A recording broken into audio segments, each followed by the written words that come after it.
Dès l'aube de la création, Dieu a préparé l'humanité à recevoir un don spécial par lequel il s'unirait à l'homme dans une communion parfaite.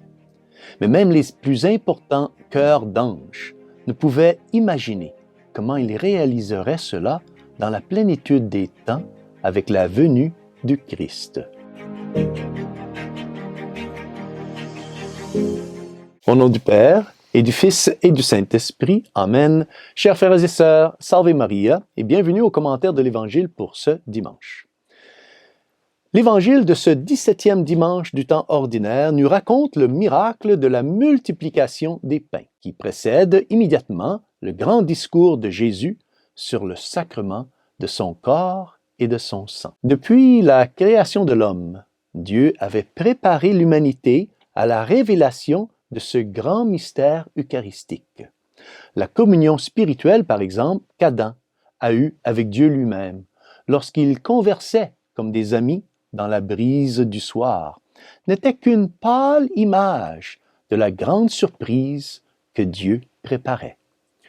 Les grands dons sont préparés avec une grande antériorité. Pendant des siècles et des siècles, Dieu a inscrit dans l'histoire des signes de ce qu'il préparait. Par exemple, le pain et le vin offerts par Melchisédek, la manne qui pleuvait sur le peuple dans le désert, par exemple, l'agneau pascal de la Pâque ou le pain miraculeux qui a fortifié Élie pendant 40 jours.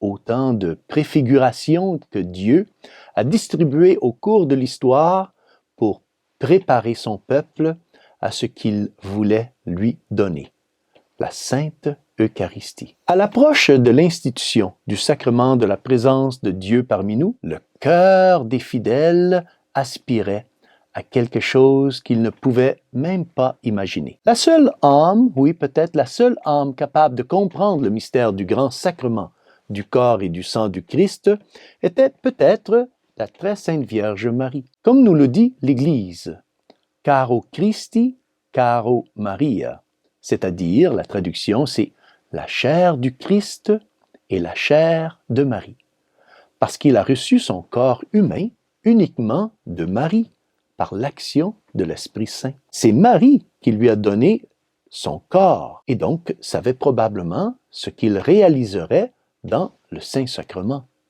C'est peut-être pour cela que Notre-Dame a demandé un miracle aux noces de Cana.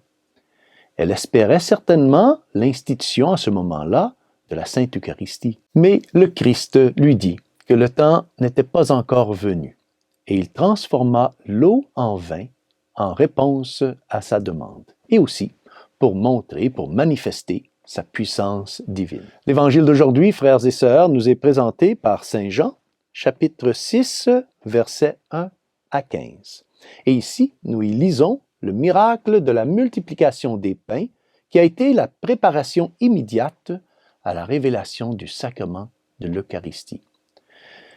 Chaque détail de la narration de Saint Jean est important et contient un message et un enseignement.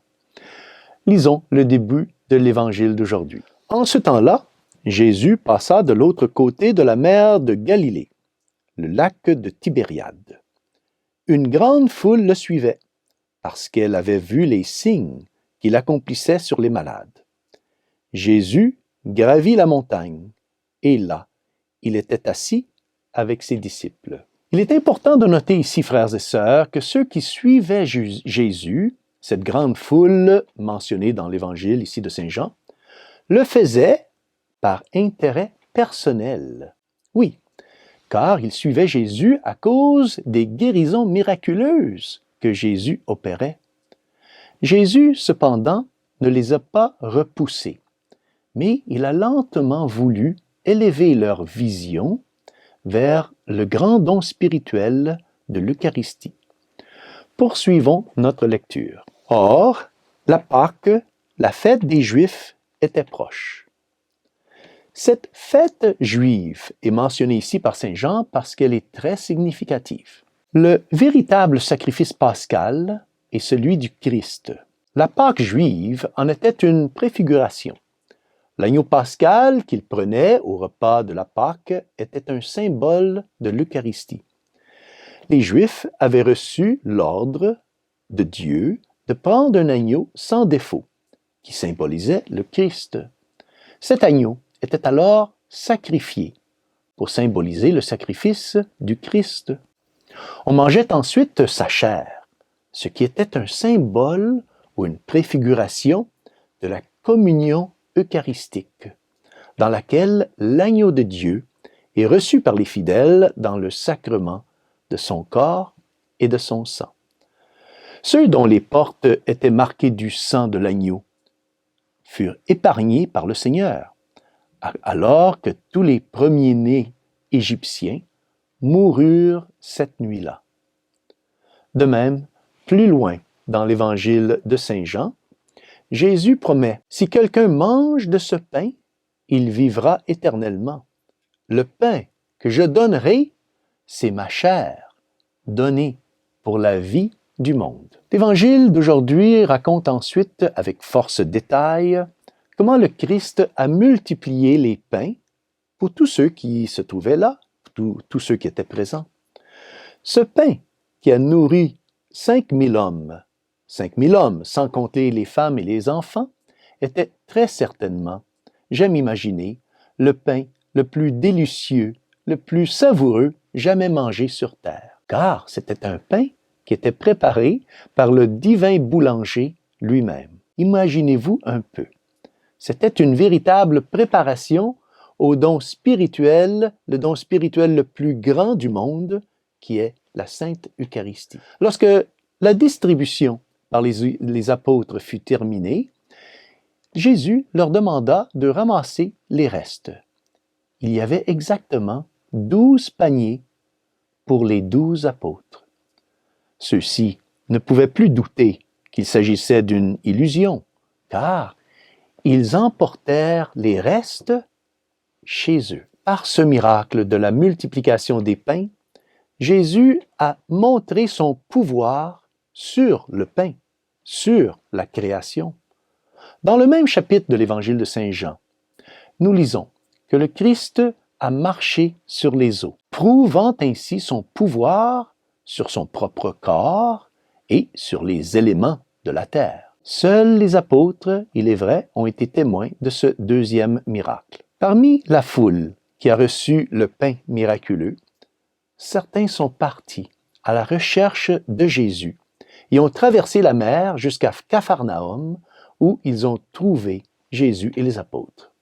C'est à ces hommes qui suivaient le Seigneur et qui ne se contentaient pas du pain que le Seigneur avait multiplié, que le Seigneur leur parla alors de l'Eucharistie.